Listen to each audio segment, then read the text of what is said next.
বাইতুন নূর, চমৎকার নাম।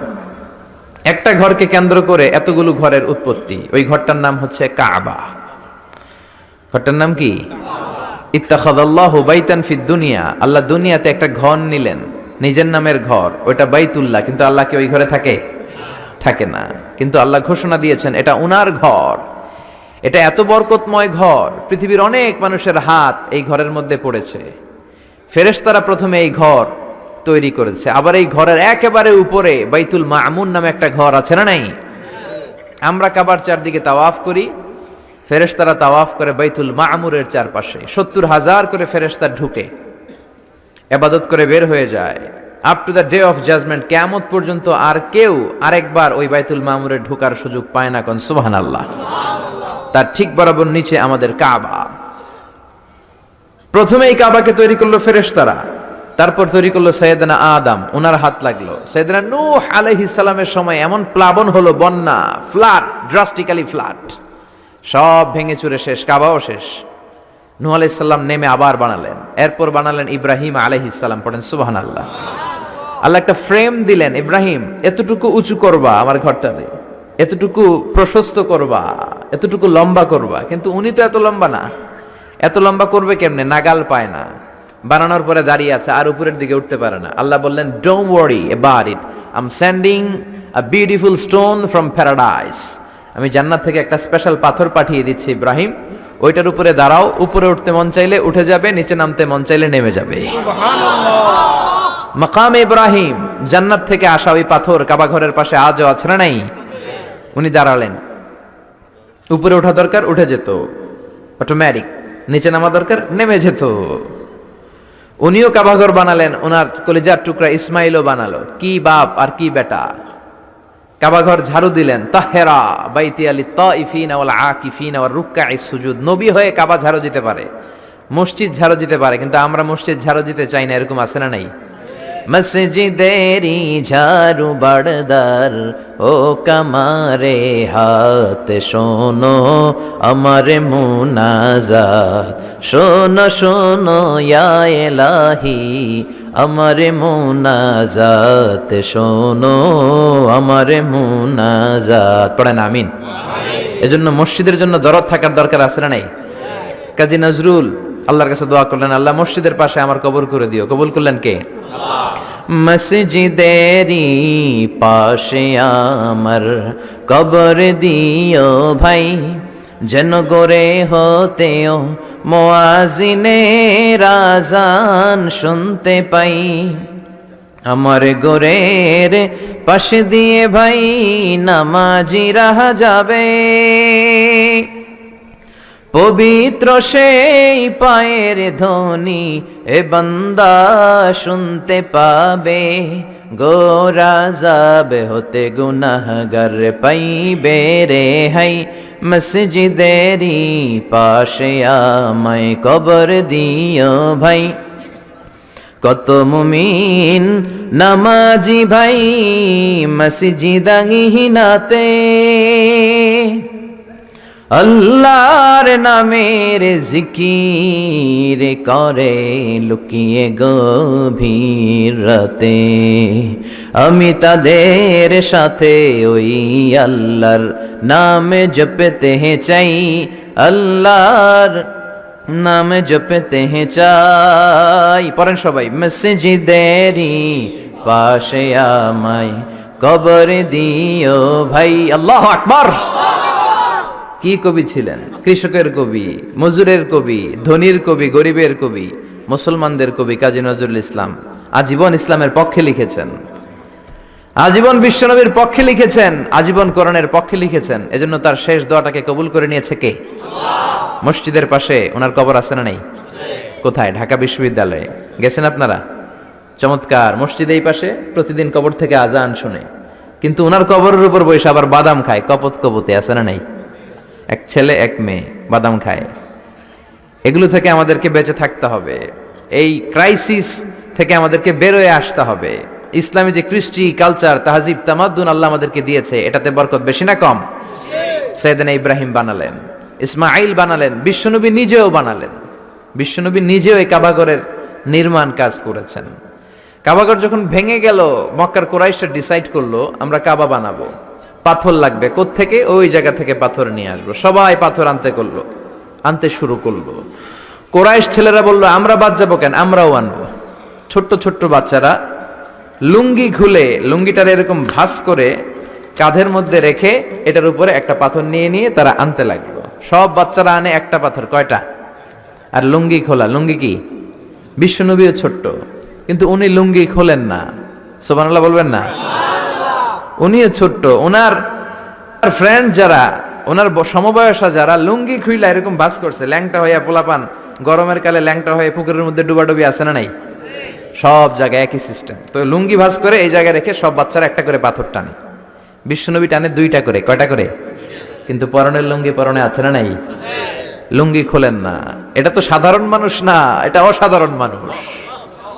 এটা যেন তেন মানব নয়, এটা মহামানব, ঠিক কি না? আপনি ব্রিটিশ মিউজিয়ামে ঢুকবেন, সাদা পাথরের ফলকে লেখা, as a father, as a teacher, as a law giver, as a law maker, as a reformer of the society, as a commander, as a messenger, Muhammad is the superman of the world. সুবহানাল্লাহ বলেন। বিশ্বনবীকে Superman বলা হয়। বুক ফুলে যায় আমাদের, কলিজা ঠান্ডা হয়ে যায়, ঠিক কিনা? বিশ্বনবী দুইটা করে পাথর টানে, ওনার বয়সের বন্ধুরা টানে একটা। বিশ্বনবীর চাচা আবু তালেব বলল, মুহাম্মদ তুমি ছোট্ট মানুষ, তোমার বয়সের ছেলেরা পাথর টানে একটা, তুমি টানো দুইটা।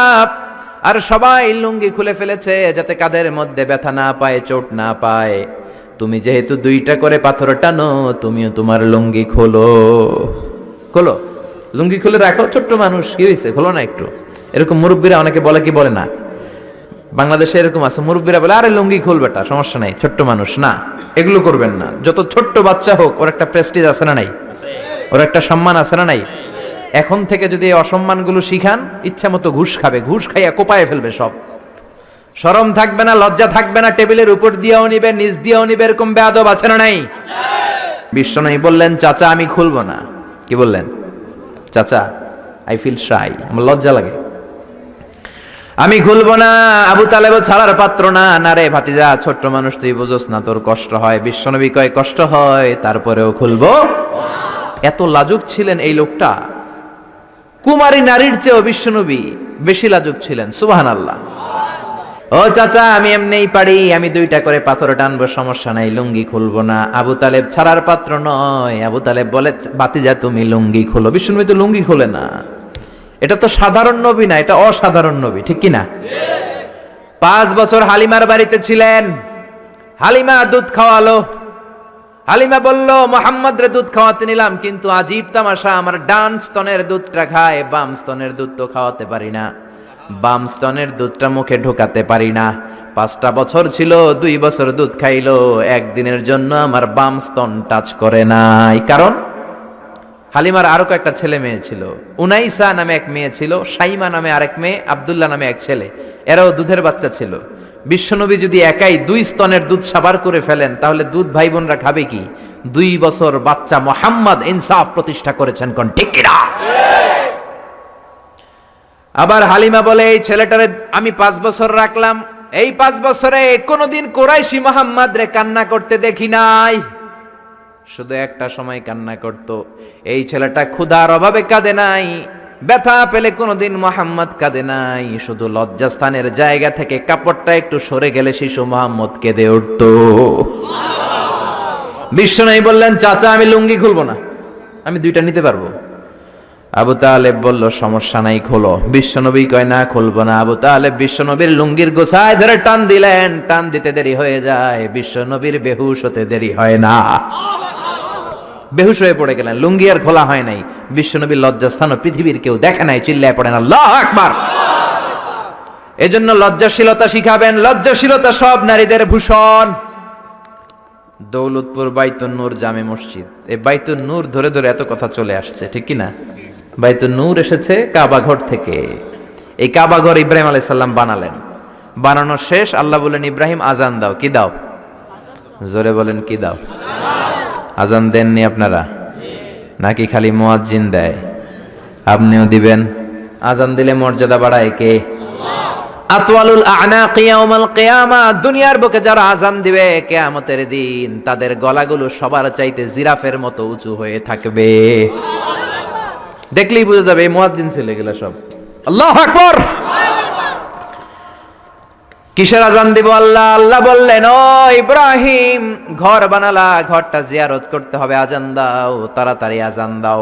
আযিন ফিন নাসি বিল হজ, ও ইব্রাহিম আযান দাও। সাইয়েদনা ইব্রাহিম বললেন, মানুষ নাই, পাখি নাই, প্রাণী নাই, কেউ নাই, আযান দিলে কে শুনবে? আল্লাহ বললেন, ইব্রাহিম তোমার দায়িত্ব, তুমি আযান দাও, আমি গোটা বিশ্বের সব মানুষের কানে আযান পৌঁছে দেব। আযান দিলেন, আল্লাহ পৌঁছায় দিলেন। আমরা যারা আসি নাই আমরাও শুনেছি মায়ের পেটে, মায়ের পেটে এই আযান আমাদের কানেও এসেছিল। যারা পেটেও ছিলাম না, আলামুল আরওয়াহে তাফসীর এসেছে, তাদের কানেও এসেছে। এই আযান শুনে যারা সাড়া দিয়েছে, লাব্বাইক বলেছে, তাদেরই নসিবে আছে কাবা ঘর জিয়ারত করা। জোরে বলেন সুবহানাল্লাহ। এজন্য মসজিদে দানের দরকার আছে না নাই? মসজিদে নামাজের জন্য যাওয়ার দরকার আছে না নাই? ওয়াজে অনেক মানুষ হয়, মসজিদে লোক হতে চায় না, কি আজীব তামাশা। বিশ্বনবীর সময়ে ফজরের নামাজ জুমার নামাজ ছিল একই দৃশ্য। আমাদের দেশে ফজরের সালাত জুমার আর সালাত এক দৃশ্য না? মাশাআল্লাহ, এক দৃশ্য। আহা, ফজরের সময় লোকই নাই, আর জুমার সময় ঠেলাঠেলি আছে না নাই? সারা বছর নামাজে যায় না, জুমার সময় এক ফার্স্ট কাতারের মুসল্লি আছে না নাই? দুইটা এক হইতে হবে। হ্যাঁ, ফজরের সালাতে যে দৃশ্য, জুমার সালাতে একই দৃশ্য। তাইলে এই কালিমার পতাকা উড়াই দিবে কে? স্লোগান দিয়ে উড়াইতে পারবেন না, মাহফিলে এসে উড়াইতে পারবেন না, মসজিদমুখী হইতে হবে। মসজিদে যাবেন। এলাকার যুবক ভাইরা তোমরা মসজিদে যাবা, রাজি আছো তো? রাজি? সত্যি সত্যি বলছো না মিথ্যা মিথ্যা বলছো? যাবা তো? মসজিদগুলো আমাদের আবাদ করতে হবে আবাদত দিয়ে। মসজিদের টাইলস হয়েছে, এয়ার কন্ডিশন হয়েছে, কার্পেট হয়েছে, মাগার মুসল্লি হয় নাই, ঠিক কিনা? বিশেষ করে ফজরের সালাত মসজিদে যাবা, কে কে যাবা না হাত তোলো। 1 2 3 4, ওই যে আরেকজন এবে তুলে রাখছে, বুঝতে পারে না, উনি আবেগে তুলে ফেলছে। মসজিদে যেতে হবে ফজরের সালাতে, রাজি আছেন তো? আল্লাহ কবুল করুক, পড়েন আমিন।